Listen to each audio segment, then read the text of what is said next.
Bismillahirrahmanirrahim. Assalamualaikum warahmatullahi wabarakatuh. Alhamdulillah rabbil alamin. Wassalatu wassalamu ala asyrafil anbiya wa mursalin wa ala alihi wa sahbihi ajma'in. Rabbi syrah li sadri wa yassir li amri wahlul 'uqdatam min lisani yafqahu qawli. Amma ba'd.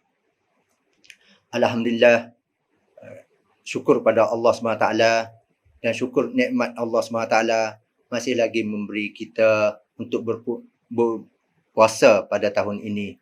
Iaitu bulan puasa tahun ini berlainan dengan tahun sebelumnya, di mana kita beribadah tanpa berbuka puasa di masjid, tanpa berterawih di rumah Allah Subhanahu Wa Taala. Begitu juga dengan solat jemaah dan Jumaat. Semuanya berbeza dengan sebelumnya. Maka di sinilah kita dapat menguji diri sendiri. Adakah kita mampu menghadapi Tuhan yang Maha Esa kelak nanti di dalam barzakh, di titian siratal mustaqim, tanpa pertolongan orang lain. Kalau kita lihat ayat Quran, Bismillahirrahmanirrahim. Kullu nafsin bima kasabat rahinah. Tiap-tiap diri manusia, apa yang mereka lakukan. Iaitu surah Al-Mudaththir ayat yang ke-38. Sudah beberapa fasa kita telah lalui PKP sehingga hari ini. Maka kita kena pandai menguruskan diri sendiri untuk mengimarahkan amal ibadat dalam bulan puasa ini. Kalau kita lihat, kitalah menjadi imam di rumah. Kitalah menjadi tauladan kepada anak-anak. Begitu juga menjadi ketua rumah untuk membeli sesuatu keperluan asas di rumah. Semuanya adalah tanggungjawab kita. Kita berurusan dengan perkara-perkara penting sahaja untuk dibeli. Tidak boleh membeli benda-benda lain selain yang disuruh oleh isteri sahaja. Begitu juga di akhirat nanti, semua amalan kita akan dihisap oleh Allah SWT. Adakah amalan kita baik sepenuhnya ataupun adakah cacat celanya? Maka kita kena muhasabah diri sendiri. Begitu juga dengan rumah tangga kita. Adakah kita menasihati anak-anak kita untuk mentauhidkan kepada Allah SWT? Maka itu juga peranan kita untuk membawa keluarga kita bersama-sama ke syurga Allah nanti. Firman Allah Subhanahu Wa Taala dalam surah Al-Baqarah ayat 148. Walikullin wijhatun huwa muwalliha fastabiqul khairat. Dan bagi tiap-tiap umat ada kiblatnya. Ada kiblat sendiri yang ia menghadap kepadanya. Maka berlumba-lumbalah kamu dalam berbuat kebaikan. Setiap manusia memiliki kelebihan potensi dan bakat masing-masing.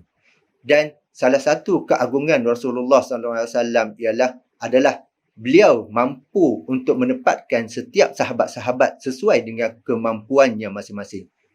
Di mana bakat dan potensi mereka masing-masing. Contohnya, Ali radhiyallahu anhu ditugaskan dalam bidang kehakiman. Begitu juga dengan Muaz radhiyallahu anhu dalam bidang ilmu pengetahuan. Begitu juga dengan Ubay radhiyallahu anhu dalam bidang Al-Quran. Dan ramai lagi sahabat-sahabat Rasulullah SAW mempunyai potensi masing-masing. Sesuailah dengan ayat Al-Quran yang berbunyi, Bismillahirrahmanirrahim. Wa huwallazi ja'ala lakum khalaifal ard wa rafa'a ba'dakum fawqa ba'din darajat. Dialah yang menjadikan kamu pengusaha-pengusaha di bumi dan dialah meninggikan sebahagian kamu atas sebahagian yang lain beberapa darajat. Surah Al-An'am ayat 165. Maka menyatu serta hanyut dalam kepribadian orang lain pada hakikatnya adalah bunuh diri. Manakala memakai baju kepribadian orang lain adalah sebuah pembunuhan yang terancam.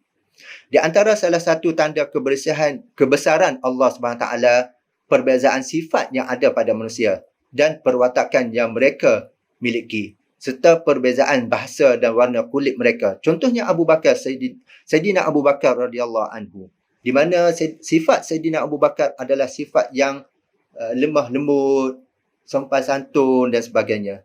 Begitu juga berlainan dengan sifat Sayyidina Umar, di mana sifat Sayyidina Umar, beliau adalah sifat yang garang, berani dan menghadapi musuh. Jadi, sifat-sifat inilah beza di antara satu sama lain. Begitu juga dengan kita. Kita pun berbeza sifat-sifat kita. Ada yang berani, ada yang lemah lembut, ada yang kuat dan sebagainya. Dengan kata lain, menerima dengan penuh kerelaan setiap anugerah dan pemberian Allah SWT yang ada pada diri sendiri. Oleh sebab itu, kembangkanlah dapatkanlah manfaat darinya, dan kita mesti merelakan diri untuk dinasihati oleh orang lain untuk diperbaikinya. Kita mesti menilai diri sendiri serta berusaha memunasabahkan diri dan mengislahkan diri. Perkara ini sebagai satu aplikasi firman Allah SWT demi diri manusia dan yang menyempurnakan kejadiannya dengan kelengkapannya untuk mengenal jalan yang membawanya kepada kejahatan dan yang membawa kepada bertakwa. Sesungguhnya berjayalah orang yang menjadikan dirinya yang sedia bersih bertambah-tambah bersih dengan iman dan amal kebajikan. Dan sesungguhnya hampalah orang yang menjadikan dirinya yang sedia bersih susut dan terbenam kebersihannya dengan sebab kekotoran maksiat. Surah Asy-Syam ayat ke-7 dan ke-10. Wa nafsin wa ma sawwaha fa alhamaha fujuraha wa taqwaha qad aflaha man zakkaha wa qad khaba man dassaha. Ayat ini memberi dan mengingatkan kepada kita beberapa pengajaran. Yang pertama ialah agar kita mempunyai keinginan untuk merubah dirinya ke arah yang lebih baik. Perkara ini menumpu pada kepentingan perubahan diri serta kesediaan dan keinginan untuk berubah sejak dari awal lagi. Ia mampu pada menjelaskan ciri-ciri jiwa manusia secara umum serta cara melakukan perubahan diri. Yang kedua, kita mengenal pasti keburukan dirinya dan bermujahadah demi membuang keburukannya. Jadi di sinilah ada beberapa perkara untuk kita mengenal pasti keburukan dirinya, kelemahan kita. Cara pertama untuk kita mengenal pasti keburukan dirinya iaitu kita sentiasa berdamping dengan alim ulama ataupun pembimbing kepada kita, di mana mereka boleh mengetahui tentang penyakit dan keburukan diri kita sendiri. Jadi mereka boleh membimbing, boleh menjelaskan kepada kita tentang penyakit dan keburukan diri serta cara merawatnya. Perkara ini jarang berlaku pada masa kini. Sesiapa yang mendapat peluang mendampingi seseorang alim, maka dia seolah-olah telah menemui seorang doktor yang mahir.